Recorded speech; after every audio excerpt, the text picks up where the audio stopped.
Assalamualaikum warahmatullahi wabarakatuh. Saya Andi Muhammad Aidil akan menjelaskan tentang pengertian dari resensi.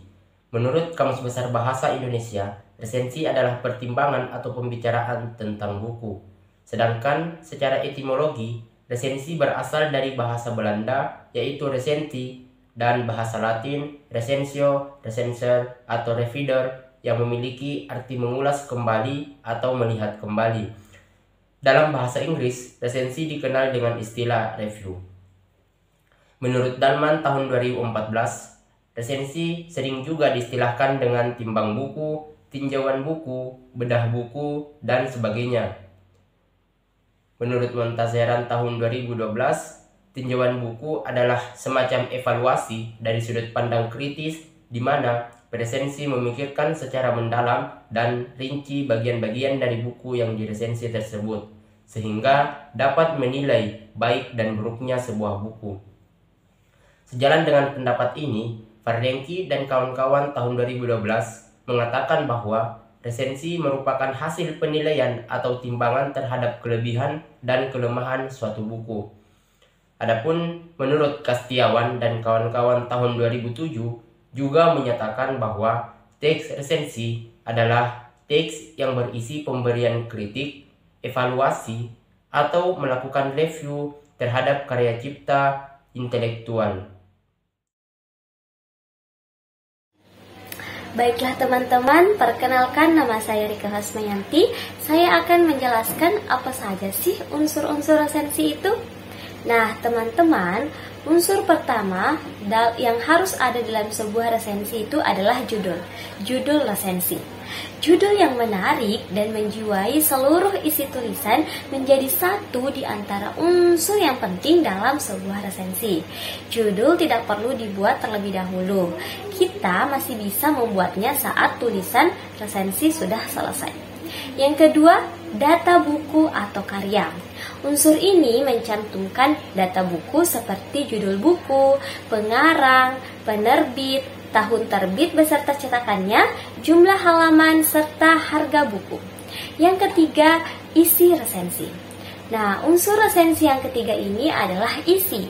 Tentunya kita saat menulis isi resensi itu harus berisi sinopsis, ulasan singkat, dan akan lebih baik jika dilengkapi dengan kutipan singkat dari karya yang diresensi, keunggulan, kelemahan, rumusan kerangka, serta bahasa yang digunakan dalam karya tersebut. Dan yang keempat, penutup resensi. Umumnya pada bagian penutup terdapat alasan mengapa buku tersebut ditulis dan kepada siapa karya tersebut ditujukan. Sekian dari saya, terima kasih. Selanjutnya, di sini saya akan menjelaskan tentang tujuan resensi. Menurut Jauhari, tujuan resensi adalah menyampaikan kepada pembaca apakah sebuah buku atau hasil karya sastra patut mendapat sambutan dari masyarakat atau tidak. Intinya, tujuan dari resensi adalah mengevaluasi, mengulas, mengkritik sebuah karya seperti film, pertunjukan, buku, dan lain-lain. Seseorang membuat resensi buku atau film tentunya memiliki tujuan. Adapun tujuan dari resensi adalah yang pertama, membantu pembaca untuk paham gambaran serta penilaian umum sebuah hasil karya dengan ringkas. Yang kedua, memberi pemahaman serta informasi dengan komprehensif pada pembaca mengenai karya yang diresensi. Yang ketiga, memahami kelebihan dan kelemahan karya yang diresensi. Yang keempat, memahami latar belakang serta alasan sebuah karya dibuat. Yang kelima, memberi masukan pada pembuat karya berupa kritik dan saran. Yang keenam, mengajak pembaca mendiskusikan karya yang diresensi. Yang ketujuh, menguji kualitas karya dan membandingkan dengan karya lain. Selain itu, tujuan dari resensi yaitu mengajak pembaca berpikir, merenung, dan mendiskusikan lebih jauh substansi dalam karya yang diulas. Kemudian, memberi pertimbangan pada pembaca mengenai kelebihan dan kelemahan buku. Kemudian, memberi informasi detail sebuah karya, yaitu nama pengarang, tahun terbit, latar belakang pengarang, proses pengkaryaan, atau hubungan dengan karya lain yang sejenis. Kemudian, memberikan tanggapan atas isi buku sebagai informasi kepada calon pembacanya. Selanjutnya yaitu langkah-langkah ataupun cara dari meresensi sebuah buku.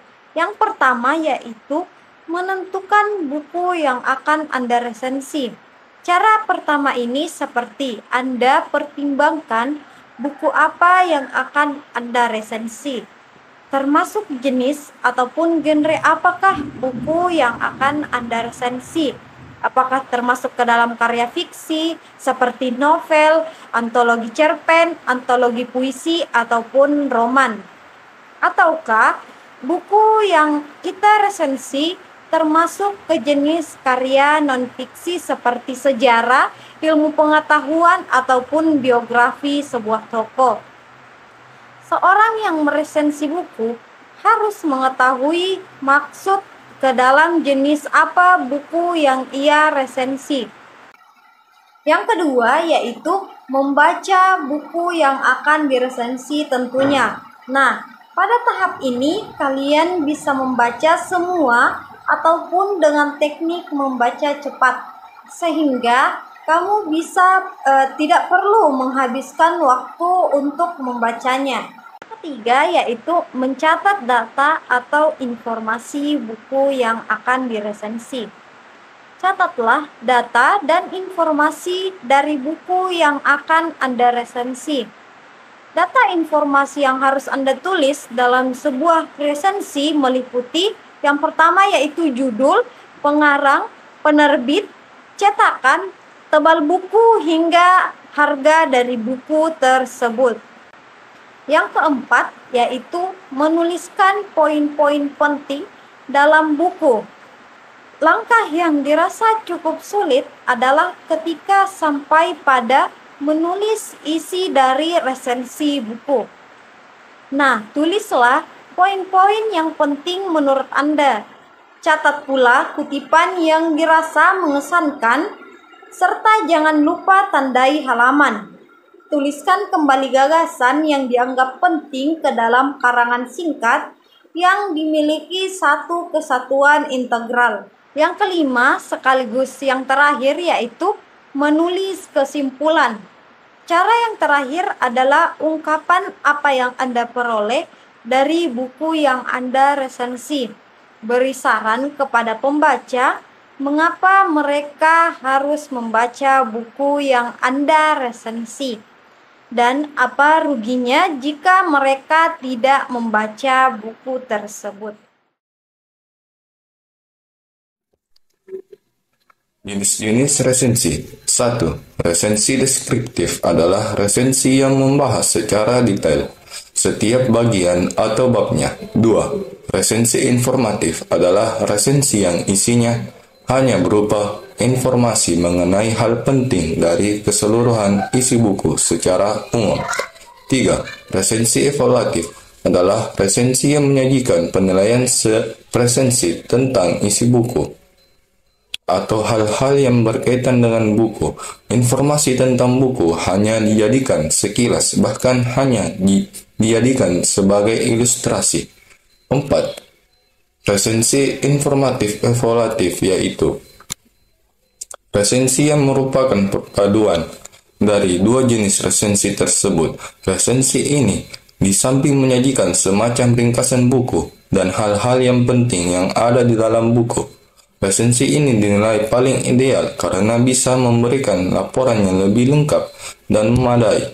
5. Resensi kritis yaitu resensi yang berbentuk ulasan detail dengan metodologi ilmu pengetahuan tertentu.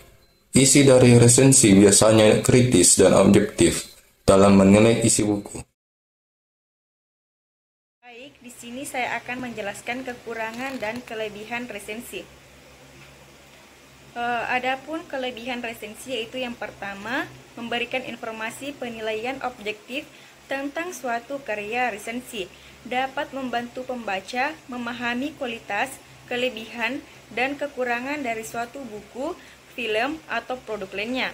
Yang kedua, membantu membaca dalam mengambil keputusan. Resensi dapat menjadi referensi bagi pembaca untuk menentukan apakah suatu karya layak untuk dibaca, ditonton, atau dibeli. Yang ketiga, mempromosikan karya resensi yang positif dapat mengingatkan popularitas dan penjualan suatu karya. Yang keempat, memberikan umpan balik kepada penulis atau membuat karya resensi dapat menjadi masukan berharga bagi mereka untuk mengingatkan kualitas karya selanjutnya. Yang kelima, mengembangkan kemampuan berpikir kritis. Menulis resensi menuntut membaca untuk menganalisis, mengevaluasi, dan memberikan penilaian terhadap suatu karya. Adapun kekurangan resensi, yaitu subjektivitas penulis resensi. Penilaian dalam resensi dapat dipengaruhi oleh latar belakang, preferensi, dan sudut pandang penulis resensi. Yang kedua, potensi bias. Penulis resensi dapat memiliki kepentingan tertentu, seperti hubungan dengan penulis atau produsen karya yang dapat mempengaruhi objektivitas resensi. Kekurangannya, kedalaman analisis. Resensi yang terlalu singkat atau superficial tidak dapat memberikan gambaran yang komprehensif tentang suatu karya. Yang keempat, potensi menyesatkan pembaca. Resensi yang tidak akurat atau tidak objektif dapat memberikan informasi yang salah kepada pembaca. Yang kelima, terbatasnya jangkauan. Resensi hanya dapat dibaca oleh pembaca yang mengakses media tempat resensi tersebut dipublikasikan, sehingga tidak semua orang dapat mengaksesnya. Secara keseluruhan, resensi memiliki manfaat yang besar, tetapi perlu disadari juga adanya potensi bias dan keterbatasan yang harus dipertimbangkan oleh pembaca. Selanjutnya yaitu manfaat resensi. Ada 7 manfaat resensi, yaitu yang pertama, panduan pembacaan. Membantu pembaca memilih buku yang sesuai dengan minat dan kebutuhan mereka dengan memberikan gambaran tentang isi, gaya penulisan, dan nilai karya tersebut. Yang kedua, pemahaman karya. Merangkum inti dari buku secara singkat dan jelas, memudahkan pembaca untuk memahami konten tanpa harus membaca keseluruhan buku. Yang ketiga, penghargaan penulis. Memberikan pengakuan kepada penulis atas karya mereka, memotivasi mereka untuk terus berkarya, dan memperluas pengaruh karya tersebut.